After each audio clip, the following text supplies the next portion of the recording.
Merhaba arkadaşlar, bugün sizlerle birlikte gördüğünüz üzere YouTube'da yine karşınızdayım. Niye diye soracak olursunuz. Çünkü 100 abone olduk, o yüzden YouTube'dayım. Abone olanlara çok teşekkürler. O zaman ben 2 dakika neyse. O zaman Sonic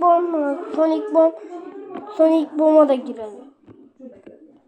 Evet arkadaşlar, şu an giriyorum. Böyle Sonic Boom. Bir abone olduğum için Sonic Boom'a da geçiyorum.